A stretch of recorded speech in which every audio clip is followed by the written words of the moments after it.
Hey, thank you for coming back to my channel. Welcome back to Photo Finish Garage. I'm going to show you a few pointers on how to diagnose your wheel bearing. This is going to be on a 2015 Dodge Ram. So check this out. So if you're driving down the road and you're hearing kind of a noise that's described as a growling noise, sometimes it's a squealing noise, but it will be while the wheel is rotating as you're driving. One way you can isolate this noise is to actually, as you're driving down the road, you can turn both left and right. And depending on which wheel bearing is giving you the problem, that noise will either get worse or it will disappear. So I'll give you an example.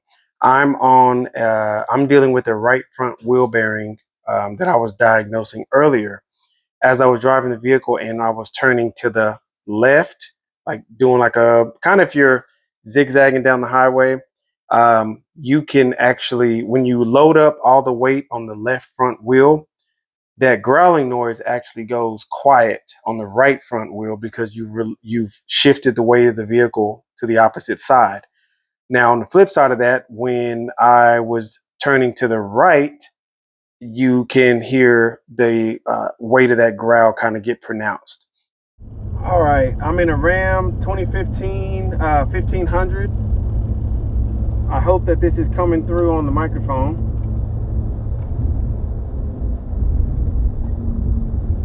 A noticeable growl and hum coming from the right front. I've already confirmed that it is a wheel bearing. Right front wheel bearing. One way to test is when you're driving, you can load it. So when you turn to the left, you go to the left, you'll hear the noise go away when you load up the left front. And then when you are going and turning to the right, you'll hear the noise kind of get more pronounced as you load up that right front wheel bearing. So we'll be doing that DIY here shortly. So here is what that failing wheel bearing sounds like.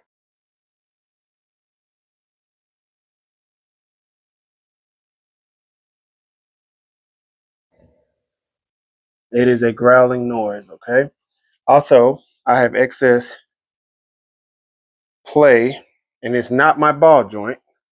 Look at look at my upper ball joint, and it's not a lot of play actually in that ball joint. It's all coming from this wheel bearing. So we're going to go ahead and on how to change a wheel bearing. This is on a 2015 and up Ram 1500, but it is going to be applicable to a lot of different trucks, makes and models that are out there that have bolt-on wheel hub assemblies. The reason why we're replacing this one is when you're driving down the road, you can hear the growling of the wheel bearing. So we're going to go ahead and get started. For this particular vehicle, we're going to be using a 7/8 impact socket to go ahead and zip these wheels off. Goes without saying, make sure your vehicle is supported by both the jack stand and a jack, and whatever you need to safely work on your vehicle. Before I get started, I do want to point out the part that I'll be using. It is the Mevotech MB25309. I believe it said it is professional grade. Now I got this from Summit Racing, and it was $88 or $80 for the bearing. These bearings come complete, complete bolt-on assembly. Complete bolt-on assembly with the ABS wheel speed sensor as well already attached. So let's go ahead and get started. Just want to give you a visual on what we'll be doing. So our hub and bearing is actually these three bolts here bolted in. So in order for us to get to these, we actually need to take off our caliper bracket So you can either disconnect your brake caliper, which these will be size 12, no, excuse me, size 13s, or you can just remove the bracket, which I'm going to opt for that. You got 2 bolts there, and that'll be size 21 millimeter sockets. So I'm going to back that off, and when I back that off, we'll be able to slide this whole assembly off, pull our rotor off, and then we'll be ready to take our hub off. All right, so I'm battling, unfortunately, a low battery on my end on my phone, but I went ahead, used my impact, and busted these out. One thing that you'll need to be mindful of is to go ahead and disconnect your wheel speed sensor here. So we'll pull it out here, pull it out right there, and then we'll be unplugging it from our sensor connection here. So you'll be, let's see, pull up. Might have to use a flathead to release that red clip and then separate this sensor. All right, and then I'm also pulling this off. And let me get a hanger for the caliper.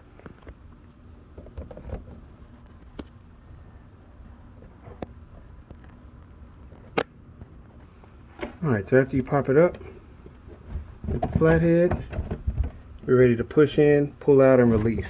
Alright, you also want to separate it from this. Take your rotor off. Be careful not to damage anything. Go ahead and inspect all that.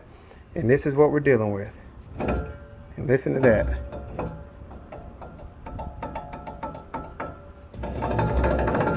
That's our problem right there. Alright, to get this off, we are just going to need an 18 millimeter wrench, or excuse me, 18 millimeter socket. Can be impact. I'm going to use a 1/2 inch wrench and 18, and then my breaker bar to crack these loose.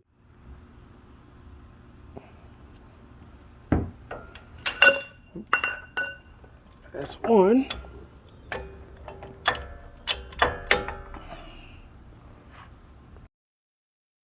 Alrighty, so we got all 3 loosened up, and now we're just taking them out by hand.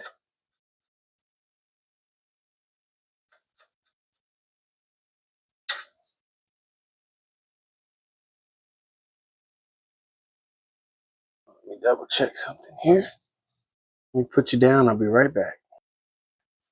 Now these instructions also are going to apply for the 2-wheel drive version of this truck. As you can see, I don't have an axle that goes through here, so I don't have to actually remove any additional suspension. I believe on the 4-wheel drive models, you'll have to take your upper control arm out and disconnect it here to be able to pull the axle out to get the hub out. But lucky for us, it's just a 2-wheel drive truck.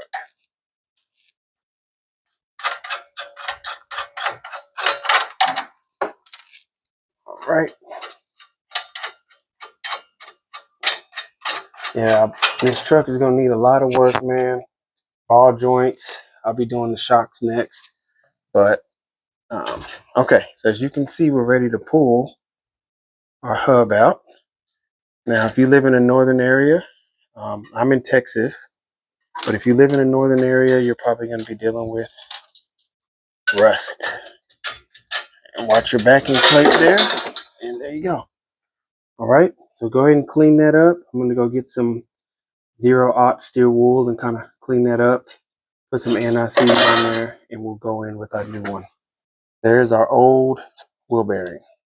All right, so I cleaned it up, and I went in with some anti-seize, so we're ready to go back in. And aligning up our dust shield, making sure that slot is in the correct orientation for our wheel speed sensor, and then we're going to run our sensor back through behind the spindle. Okay, so I got everything just kind of started.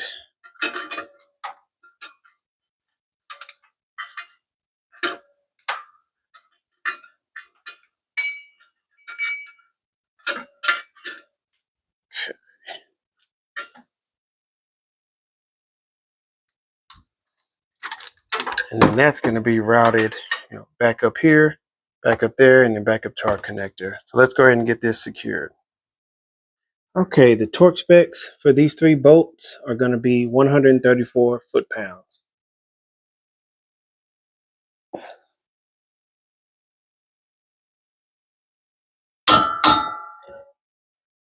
All right, so I have the caliper bracket back on.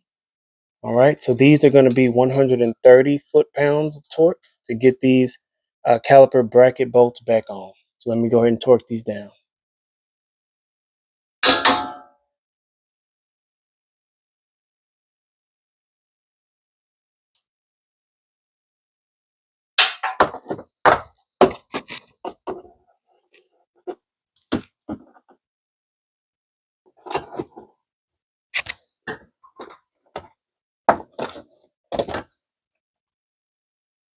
All right, we are all done.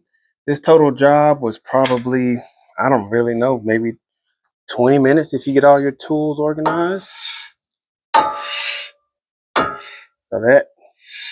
that's good. The noise you're hearing is just the calipers rubbing, the pads rubbing on the calipers. All right, let's get our wheel on there. This was my main problem, but as preventative, I'm going to go ahead and do that left side as well. And then I'll probably record a video on doing these shocks, front and rear. And then also, yeah, that's probably it for this truck for now. Thanks for watching.